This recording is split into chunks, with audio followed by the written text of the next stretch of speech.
അള്ളാഹു മനുഷ്യർക്കായി നൽകിയിട്ടുള്ള ഇസ്ലാം ദീനിൽ പരിശോധിച്ചു നോക്കിയാൽ അതിലും അള്ളാഹുവിന്റെ റഹ്മത്ത് അടങ്ങിയിട്ടുണ്ട് എന്ന് നമുക്ക് കാണാം. കാരണം മതത്തിൽ രണ്ടു തരം കാര്യങ്ങളാണുള്ളത്. ഒന്ന് ചെയ്യാനുള്ള കൽപ്പനകളും, രണ്ടാമത്തേത് വിലക്കുകളും. ചെയ്യാനുള്ള കൽപ്പനകൾ എന്തിനാണ്? അള്ളാഹ്ക്ക് അതുകൊണ്ട് പ്രത്യേകിച്ച് ഒരു ഗുണവും കിട്ടാനില്ല. ലോകത്തുള്ള എല്ലാ ആളുകളും കൂടി അള്ളാഹുവിനെ ആരാധിച്ചാലും അള്ളാഹുവിന് പണ്ടേ ഉള്ള കഴിവ്, പദവി, സ്ഥാനം, ഗുണങ്ങൾ അതിൽ ഒന്നും ഏറുകയില്ല. ലോകത്താരും അള്ളാഹുവിനെ ആരാധിക്കാതിരുന്നാലും ഇന്നുള്ള അള്ളാഹുവിന്റെ കഴിവിന് ഒരു കുറവും സംഭവിക്കുകയുമില്ല.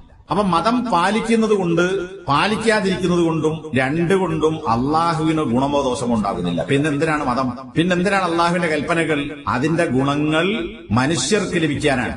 അതെന്താ?